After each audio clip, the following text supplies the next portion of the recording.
Good evening, everybody, and welcome back to Holden's 11. Got a great guest tonight. I can't wait to talk to him. Please welcome Greq Moquin. Welcome, Greg. Hey. Good to see you again, man. Yeah. Well, I'm excited to talk to you. I want to hear the latest about your new project. And we got a fun topic tonight, too. I think people are going to dig this one. This is the top 11 fight scenes in modern cinema. And if you're like we are and you love to see fight scenes in movies, we just can't wait to show you this one. And viewers, as always, if you disagree with us, please feel free to share your comments below. We would like to hear from you, even if you completely disagree with everything that we say here. So without further delay, let's launch right into it. Greg, this was one of your picks. This one is from 2015. It's the Netflix series. This is the hallway fight from Daredevil. What a great scene, right? Yeah. I actually use fight scenes kind of like that in other comics of ours in the future. So there is like a fight scene that I did with this one character that it did kind of change since he's more like bulky than the original version of what I wrote, because he was kind of like a scrawnier dude. But yeah, there was like a stairwell type scene actually that was kind of like the Punisher one.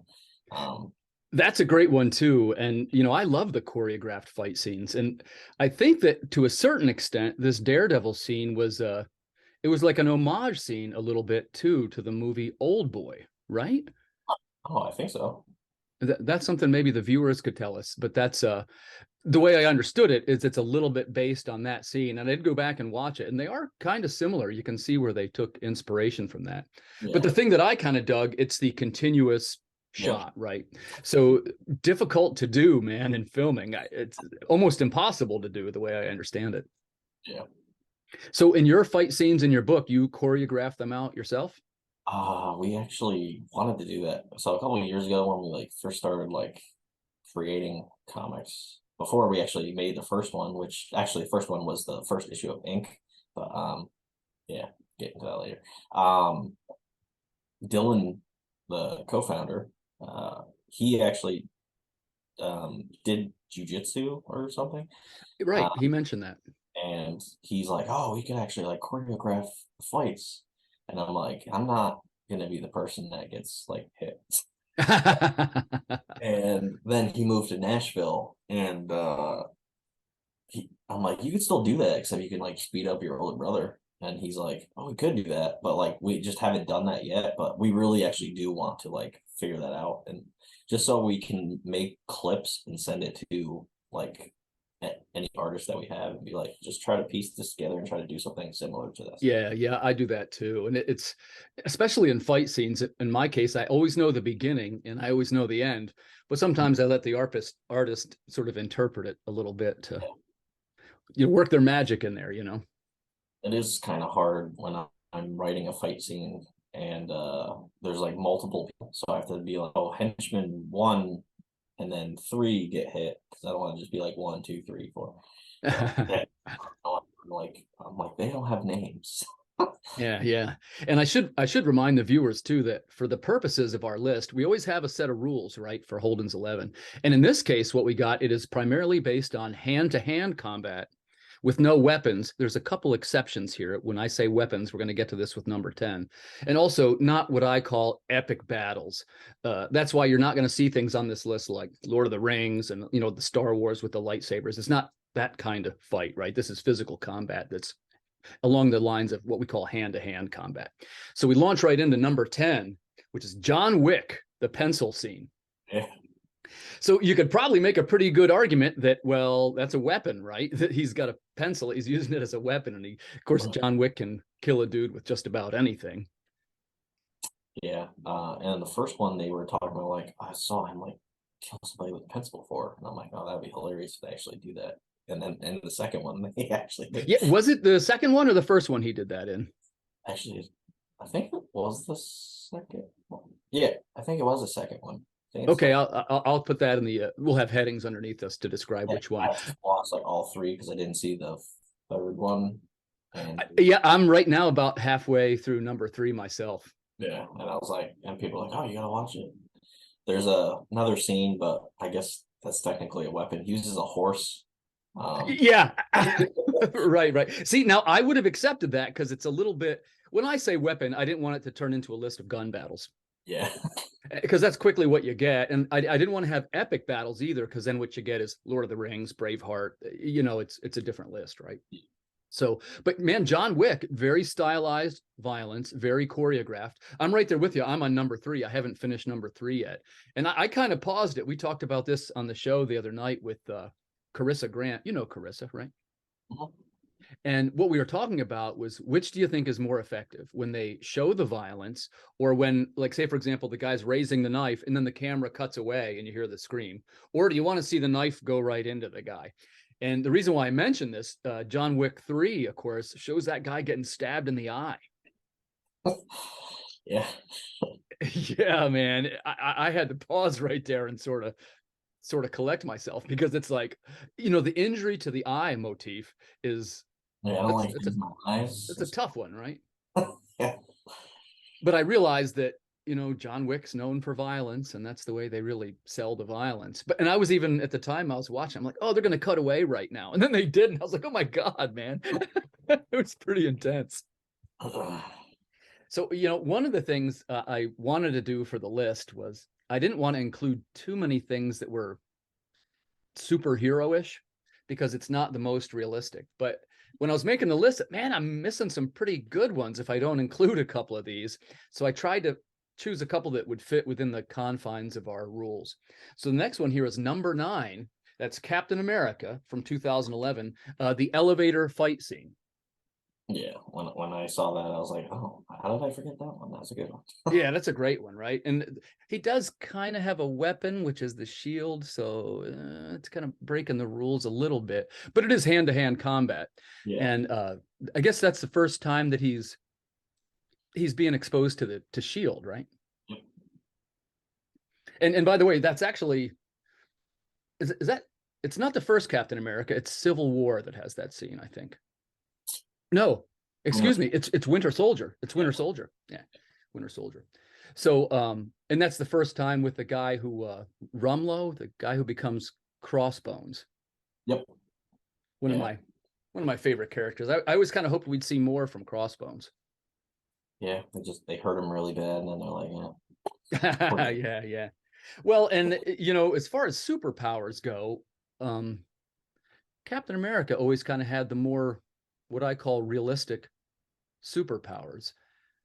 What I mean by that, I'm not necessarily a fan of these overpowered superheroes. Like, for example, I like Batman better than I like Superman, because there was very few situations that Superman could be in where he was in any kind of danger, Yeah, I don't have any character in my comic that is, I think, OP like Superman. Yeah. I'm just not a fan of him. So Yeah, I get that. I think it makes for more interesting characters. yeah. Yeah. I mean, when you're talking about a guy that can fly around the planet and turn back time, well, what does anything else really even matter, right? I just do that every time. Now, this next pick, this is one that you mentioned you hadn't seen this one before, and I want to hear some more of your thoughts about this. I was a fan of this series, and there's varying degrees of quality, right? But this is Mission Impossible. This is from 2018, the one that has Henry Cavill in it, and it's the scene they call the bathroom brawl. And the reason why I chose it is because it's a great hand-to-hand fight, but I'm a Henry Cavill fan, and this is one where he kind of cocks his fists when he's getting ready to fight Tom Cruise, and I just felt that was a cool element. But you have your own thoughts on that, right? I like Henry Cavill, but I never watched a Mission Impossible movie because I just don't like Tom Cruise. I don't even care about the Scientology thing. That's weird. Oh yeah. But it's just that there's just something about him. Like, I like the movie Rain Man, Oh, and sure. it's not because of him at all. Right. I don't know. I can't look past just my. Yeah. Hey, listen, I get that. There's a lot of people that, what do they call it? Separating the artist from the art. So Yeah. as you and I know, being in the comics business, there's some creators that are just not very nice people, and I don't even know Tom Cruise personally. You're not going to see him at the Thanksgiving dinner this year, huh? Same with George Lopez. It's like the same way. I don't find him funny, and I don't know. There's like just something about him that I'm just like, eh. Yeah. Well, I like the Mission Impossible series in general. I like that kind of thing.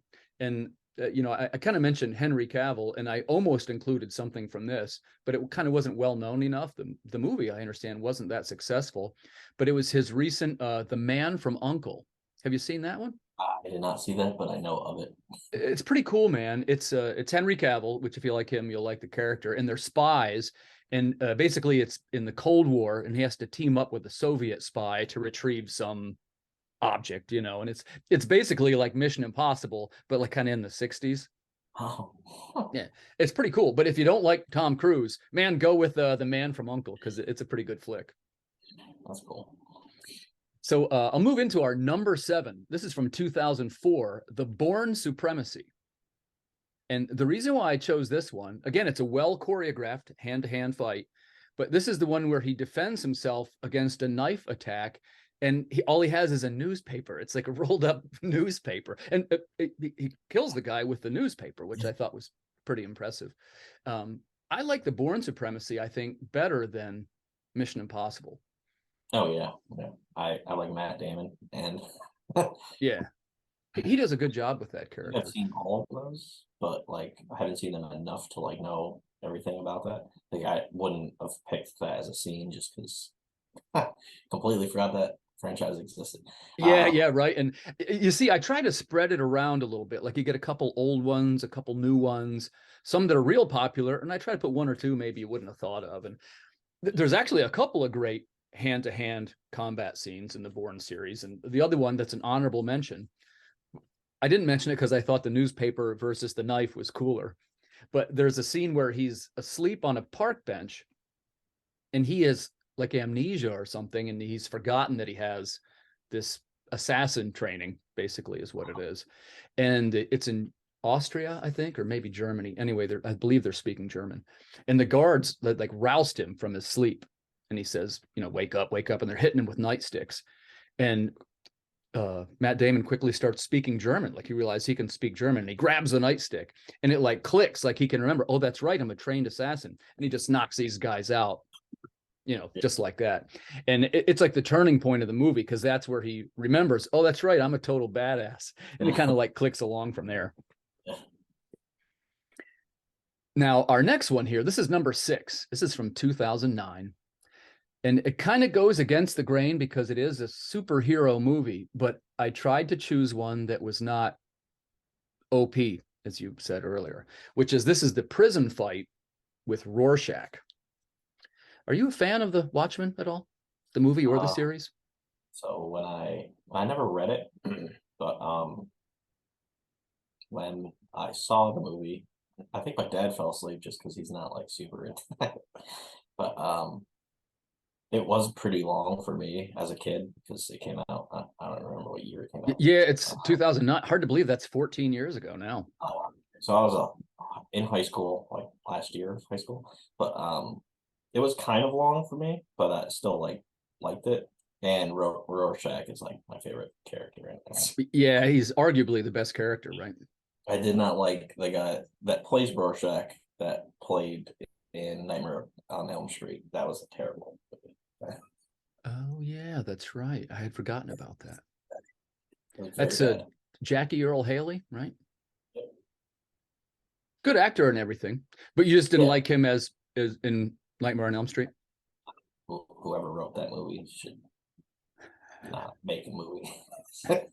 Gotcha. I dug that movie. And by the way, again, you could kind of make the point that they're using a weapon, remember, because he uses he dumps boiling grease onto the guy they're in the lunch line, and he dumps grease onto him. And he has the great line from the movie, which is, I'm not locked up in here with you. You're locked up in here with me. And then he dumps the boiling grease on the guy. And it's like, oh my God, Rorschach. It's funny. There's a cool interview with Alan Moore, and he mentions that as Americans, we totally have it wrong. And he's kind of got a point, because he wrote Rorschach to be kind of like this person that you would hate, and all the worst elements of the vengeful heroes. And of course, what happened is Americans all love Rorschach. I do. Yeah. One of my favorite characters of all time. So, man, you can never go wrong. Making a violent and vengeful character. For some reason, Americans latch onto that kind of stuff. Yeah. But you didn't ever read Watchmen. I always want to recommend to people, especially what we do on the show, man. We try to talk about the things we love, so we don't really rag on any of the bad stuff. And I feel there's enough of that on the internet, But the truth is, if you hear some of these things and haven't heard of them, viewers, please check it out. I promise you, they're really good, and it'll hold your attention. It's especially if you like well choreographed fight scenes. We took a very careful look at this list, and Greg got a couple of good picks that I missed, so I'm glad you did that. We mentioned a little bit about the heroes and how sometimes they make the list less interesting. And this is a newer one, and this is one that I really dug. I didn't think I was going to like it as much as I did. And this is from 2021. This is the bus fight from Shang-Chi and the Legend of the Ten Rings. What'd you think of that film? But I liked it. There's some Marvel movies that I don't really complain about movies that I watch. Usually, like if it's bad, it's like, no, at least I like watched the movie. There's only like a handful of movies that I could probably say that I actually complained about, like the latest Halloween or Nightmare on Elm Street. or there you go. It's like not that many that I actually complain about in a superhero movie. Like it's not supposed to be like Oscar worthy, so like why are you complaining about it anyway? Right. Well, and And I've I get noticed that horror fans, particularly in the remakes, they do it's like canon to them. It's a little bit like the Star Wars fans, which, as you and I know, Star Wars fans, man, they can be super toxic depending on what the subject is. Like they don't seem to Star Wars, like certain really. actors and all that stuff. Yeah, I don't really complain about Star Wars except like I wasn't a big fan of the last one, but Yeah. that's Well, I don't I'm know. glad you said that because you know, if something is Star Wars, I'm almost half pre-programmed to go in liking it. Like I can't think of too many. There were no Star Wars movies that I hated. And even like when people are just ragging on the prequels, like nobody liked Jar Jar Binks. I get that. But other than that, I think they were decent films. Like it wasn't something that I was like, oh my God, I hate this. It's like being poked in the eye. I thought they were all decent films. And, the whole Star Wars series is, I mean, it's been going for what, 50 some years. They got to be doing something right. Yeah, But yeah, I like hear you. The horror fans are very, very tuned in to what the elements are of the movies that they like. yeah, And if the elements are not done right, the fans will speak up. yep, yeah, I liked Shang-Chi. I know it wasn't the most popular of the Marvel movies, but maybe one of the more popular movies in the recent crop. And the fight scene on that bus, I could watch it over and over again. I'm uh I'm a fan of martial arts. yeah. Yeah, that was pretty cool. And his friend's just like, what? I forgot Yeah. her name. There's only literally one. She's Aquafina. Yeah, Yeah, she's a pretty good actress. You like Aquafina? yeah, she's okay. She's got a great movie. If you'd like to follow some of her work, there's a great movie. I think the American translation is "Don't Tell Her," and it's on Amazon. And you can look up Aquafina and find it. And the plot is that the grandmother has. They find out she has cancer, and there's a Chinese saying that if somebody is diagnosed with cancer, it's not cancer that kills them, it's the knowledge that they have cancer. So the whole movie, they're kind of like humorously trying to keep her from finding out that she has cancer, right? And even the doctor's in on it. They're looking at the x-ray and she's like, well, what's this black part in the x-ray? He's like, oh, I'm sorry, I must have smudged it with my thumb. and anyway, the ending is it's based on a true story. And the ending is something like 11 years later, grandmother's still alive because they never told her. What? Yeah, it's pretty cool. So if you like Aquafina, check that one out. But getting back to Shang-Chi, I'm a fan of martial arts, and it kind of leads into our next one. This is one of our older ones. We're gonna go back a little bit. And I've been a fan of this guy, and it almost seemed wrong to not have him on the list. This is Bruce Lee in 1978. The movie is Game of Death. This is where he fights Kareem Abdul-Jabbar. I take it you're a Bruce Lee fan? Yeah, I couldn't think of a fight scene because it was so long that I watched anything with him. Well, and he's got so many good ones, right? And you could make a pretty solid argument that he's kind of the basis for many of these modern fight scenes. Yeah, he moves very fast. He moves very fast. The reason I chose Kareem Abdul-Jabbar, because there's a couple of great ones, and all his scenes are classic. But Kareem Abdul-Jabbar is like this big dude, and he's fast, and he kind of just towers over Bruce Lee. Like you always would think, oh man, this guy's gonna just murder Bruce Lee, and of course that's not what happens. Bruce Lee can hold his own pretty well. There's another one where he's in the arena. It's the karate battle, and they send out like 50 dudes, I think it is, to fight him, and he just patiently kicks everybody's ass until the whole field is just littered with bodies. But yeah, I followed Bruce Lee ever since I was a little kid, and I think you could make a pretty good point that without him, you wouldn't have, any of these. You wouldn't have Shang-Chi. You wouldn't have any of the martial. You wouldn't have Karate Kid. You wouldn't have. By the way, Karate Kid. Probably I should have had an honorable mention for Karate Kid, right? I even like Cobra Kai. I haven't seen the, but yeah. Is there any fight scene that particularly sticks in your mind? I think third, fourth season. I don't know how many they're on now. I didn't see the like latest one yet because I don't have Netflix. It's like when the bad guys, Cobra Kai, I think it's the bad Cobra Kai, whatever. They show up to Ralph Macchio. I forgot his fucking name. Show up I know to who you mean. house, and then the kid, she like Samantha, I think is her name. Her and a couple of her friends are fighting them, and then they're having a whole like brawl in the house. That's pretty cool. So, yeah, good stuff, man. And that's one that's been very well received. Yeah, it is always tough. Like we're saying, when you remake one of these classic properties, it can go either way. Yeah. So, but that's one I think did a pretty good. What was it? It went for how many seasons? It's like 5 seasons, or might even be 6. And I think 6 is going to be the last one. But like, it's how like comicbook.com or whatever like words it, so they can get clicks. Right. They say that it got canceled, but it's like they're ending it at that season. They're not canceled. Right. That's how long the story was. Yeah, and then I guess they're going to be doing like spin-off shows or movies anyway. So yeah. Well, I'm a fan of some of the Netflix remakes, and I kind of dig the reimaginings, and I think you can really tell if somebody in the director or the writer, if they love the source material. And that's why I've noticed before. Look, you and I have been on numerous podcasts together, and I think you guys do a great job over there at Sierra Nova. Just you're going to get some plugs here at the end for you. But for viewers, if you're not following the Sierra Nova projects, they're all really good, and I appreciate the way that you guys put out a lot of positivity to the other creators. In particular, your yearly virtual con, which, man, it's always a lot of fun, and really thanks so much for inviting me. Thanks. Yeah. That's pretty cool, but tiring. Yeah. How long does it's I mean, it's not 24 hours, but I mean, it goes really long. Yeah. It goes from 12 to 8 p.m. normally.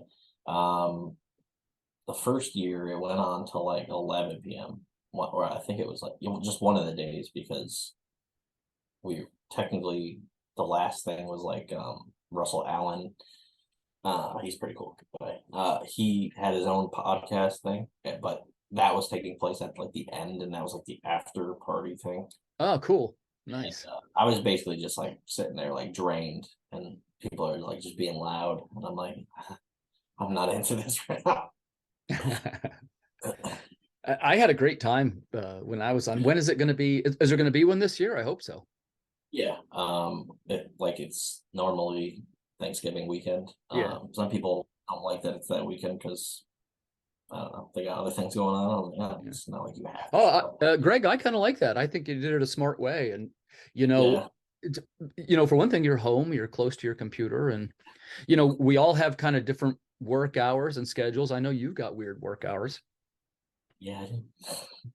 The life of a creator, man. There are no rules. Yeah, the Pops, um, he complained like the first 2 years that we did it. Because he's like, dude, like I do a show or a con or whatever, like at the end of each month. And I'm like, well, I'm not like changing this because it's been planned for a while. But the Right. first year, like I kind of understood because he like does it all the time. And, like every month. He does Right. like, and I was like, yeah, well, we're doing it, so I'm not gonna change it. And then Absolutely. like last year, he didn't say anything, so I don't know if he even knew that it was happening. But yeah, I'm like, it's like an annual thing, so like it's not like gonna go away. Yeah. You guys do a good job with it. You do a good job with it. We try. I hope I get invited again this year, man. I got some good stuff. Yeah. We're probably gonna start looking into like working on it in August because we did it in September and we still somehow didn't have time to do certain things that we wanted to do. Yeah. Yeah. And while we're kind of on the subject of Cyrano, but and also you guys are starting to do the con circuit. Did I understand that correctly? Yeah. We're doing one that's completely new.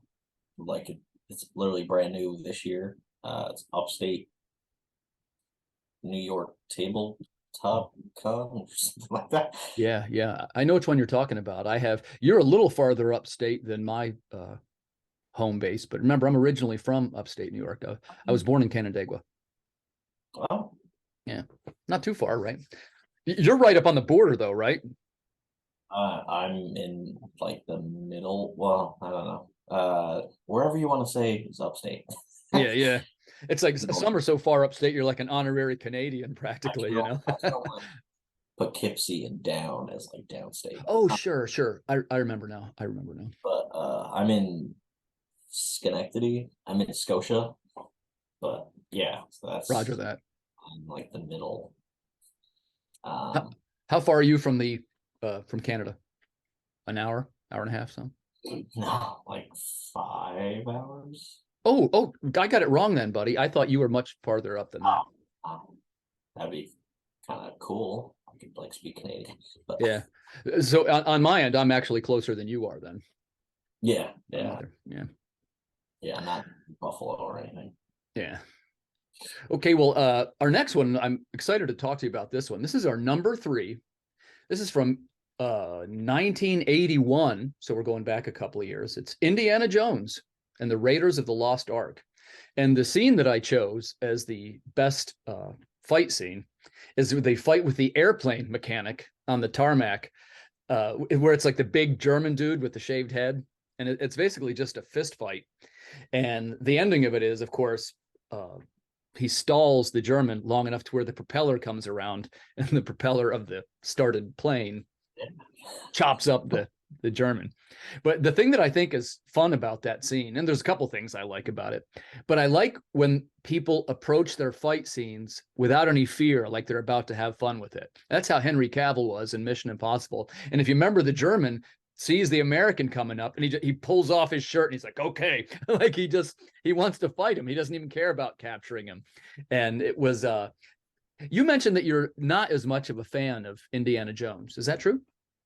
I just only watched it probably like the first 3 or whatever, like twice maybe. It could be a little more, but I just don't remember. And it was like years ago, like so many Yeah. years ago. I just That's not a movie that I pick to watch again.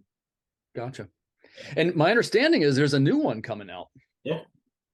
Which it's a little hard to believe, right? Harrison Ford is 81, something Yeah, like that.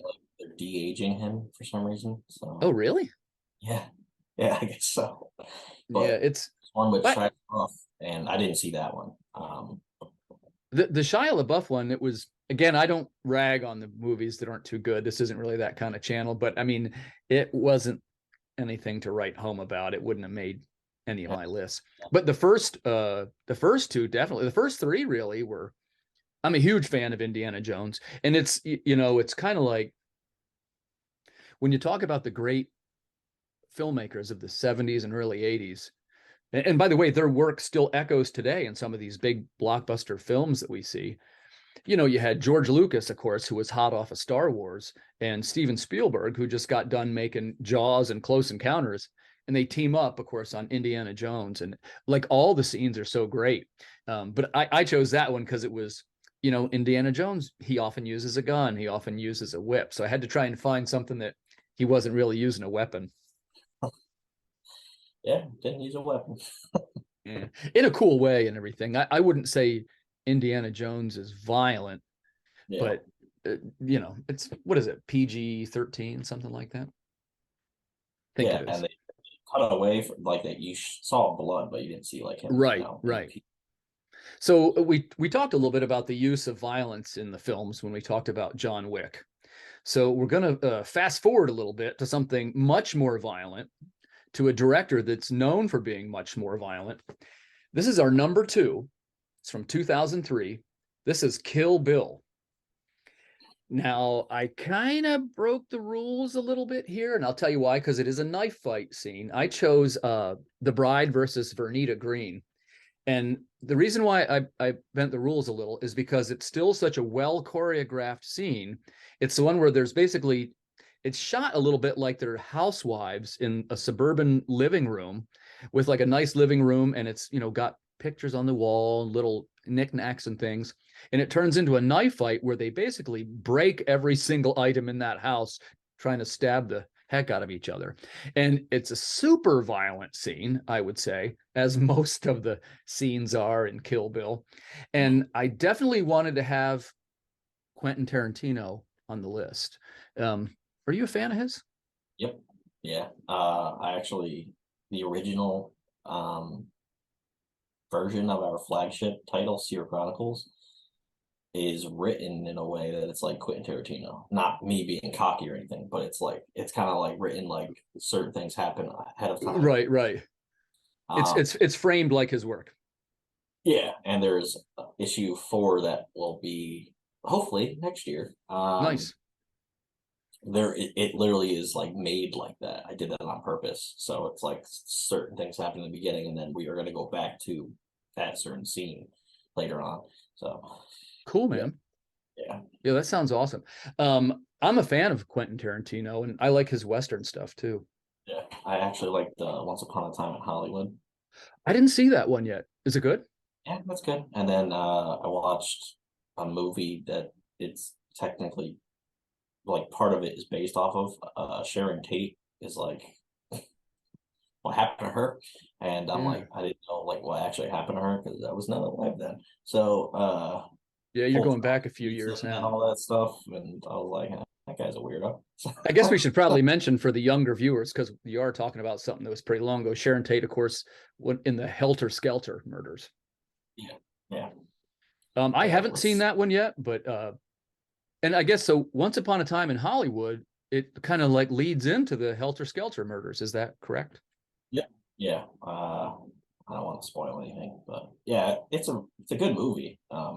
Any movie I think Leonardo DiCaprio really is, and it's good. Yeah. But yeah, Since you touched on it, you're a fan of Leonardo DiCaprio? yeah. Wolf on Wall Street is probably one of my favorite movies. Yeah.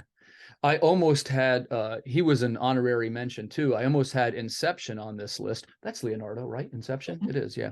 And it was the fight scene in the corridor where it's all shifting and turning upside down stuff. That's a great fight scene. But it just didn't make the list, unfortunately. So I'll give him an honorary mention. So here's the biggie, right? This is our number 1. And you and I can talk about this one because there's a couple of scenes that could have made the list. Yeah, And this is now, it's actually a series. So the one that I chose is actually from Matrix Reloaded. Our number 1 is the fight scene on top of the speeding tractor trailer on the freeway. And that's Morpheus fighting the agent.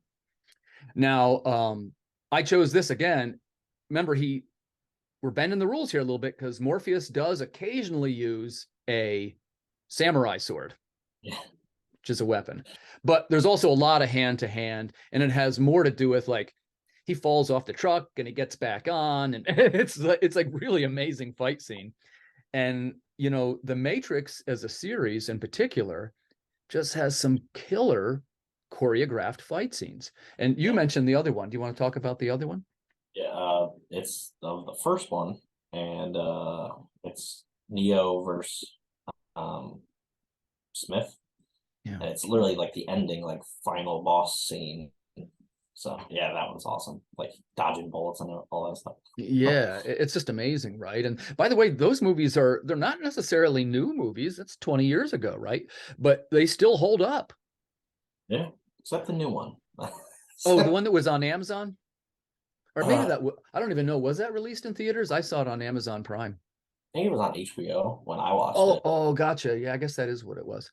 Yeah, I didn't dig that one too much either, which is Yeah, it kind of goes back to what you said about the horror movies. Maybe it's because I like The Matrix so much that I was resistant to a newer one somehow, but I don't know if that was the case because I tend to like newer Star Wars movies. So maybe it was just a clinker, you know? yeah, but yeah. I would have mentioned my honorary mention would again be from Matrix Reloaded, which is I like the scene where Agent Smith like clones himself and Neo ends up fighting like at first it's 5, then 10, then 15, 20 duplicates. And man, just what a really cool scene, you know. And you know, martial arts and again, so well choreographed. Um, I guess we really should mention the first one where he fights Lawrence Fishburne, who's Morpheus and Yeah, Neo, and they're in like the dojo and it's like a full martial arts. And man, that's a great scene. And you know, it goes back to the thing where when they get in the fight, like one person is excited to fight, like there's not any fear. Like remember, he's like, "Come on." It's like I just thought that was so badass, you know. So I've been a fan of the Matrix movies ever since then. And you know, I wanted to tie this into how you and I make panels. We're both creators, right? And as I was saying earlier, I do pattern my works after things that have influenced me. And there's a couple of times you'll even be able to recognize some of my influences. But I try to give the artist a little bit of freedom to interpret my scripts. And I guess my point here is that you know, I sometimes use music to make an example. I'm going to do that here because we're songwriters too over here. And I think Greg knows that. And some of my viewers know that. So, you know, when you write a song, you know, it's a little bit like you put your band together and you get all the best people in your band. And let's say, okay, well, I want to have the best guitar player. I'm going to hire, let me think of, are you a fan of Eddie Van Halen? He's a great guitar player, right? he's So, cool. yeah, he's cool. God rest his soul. So you put Eddie Van Halen up on stage, right? But when you put him up there, let him play. And I think it's very bad form as a creator to say something like, hey, well, I hired Eddie Van Halen for my band. You put him up on stage and he starts playing and you go, no, no, Eddie, not like that. Dude, that's Eddie Van Halen. Let him do his thing, right? So when it comes to working with artists, here's how it ties into page making. You know, you hire the best artist that you can, who you believe in his work and you believe in his sequential skills. And like I say, I start with the beginning and the end, and there's usually a little meat in between of what happens. But if he has like a certain idea or a certain flair or a certain panel, as long as it serves the purpose of the story and the beats of the page, let him run with it a little. Because in many cases, they'll come up with something that was better than what my idea was. What do you think of that? Yeah, actually, there is a fight scene in Ink 2, and I don't remember. I write so many things. I don't remember if I actually did this in the script or not, but when Adam showed me what Shane did to one of the guys, the bad people have like these masks on, and when he punched the person's like face or mask or whatever, like it literally cracked and like part of it like broke off, and I'm like, oh, that's sick. Like That is cool. I can't Yeah. even like, picture that, and I don't even know if that's actually in the script, but it's like, Yeah. it's That's a just great example. And I yeah. like things too where like you know, for example, like if somebody's getting slugged and he falls backward so hard that he starts breaking the border of the next panel, Oh, yeah, that's cool. stuff like that. And it's, you know, page making, you and I are in the same field here. It's a skill, and you can use other elements of design and sound effects and lettering and even color to sort of exemplify it, right? Like you could say, like right when he's getting clobbered, right then it switches to this bright burst of color. You don't even need the big sound effect because you can get it from the visual, you know? So yeah, so that's our list. That's our top 11 fight scenes. And I want to point out to our viewers, if you like this kind of thing and you like choreography and sequentially staged battles, you'll probably like some of Greq Moquin's work. And I want to talk a little bit about Inc. 1 and 2, which is going to be on Kickstarter. It's I should say on Kickstarter now, because by the time our video goes live, it'll be available. And I'm going to have this information in the link. But I want to ask you, Greq, what are some of your influences in creating your latest project? Actually, some of the like fight scenes that we mentioned. Sure. Uh, I actually like V for Vendetta. Oh So man. Yeah. I don't know why I didn't pick that because like the end scene is actually a bunch of stuff and that's amazing. Sure. Honorary mention. Like I say, there's one that I had forgotten. And Um, wow. Yeah. Great film. just like how the fight scenes are in that movie, that kind of like influenced me on like how I write some stuff in other comics that I've written. Mm. Um, yeah, and I don't read that many like I don't read mainstream comics. I read just indie. But Yeah. Me yeah, too. Me too. more like movies and shows that kind of like influences me. Yeah. Uh, yeah, so Well, and let's tie into that because I'm a big supporter of the indies too. Like, I think I'm getting ready to crack something like I'm almost at 100 backed projects on Kickstarter. Kickstarter. I'm getting to be the what they call a super backer. I know you are too.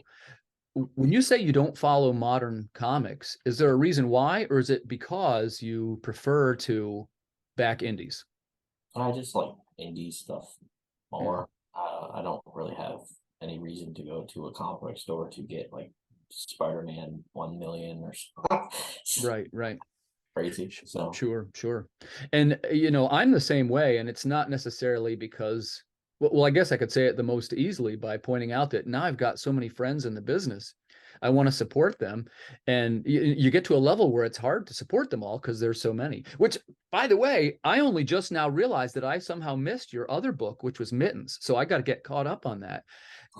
When I have, because you've had a couple, and when you go through and you start to forget which ones you got and which ones you didn't. So I got to come back and get that one. Will that be available maybe as a add-on your new Kickstarter?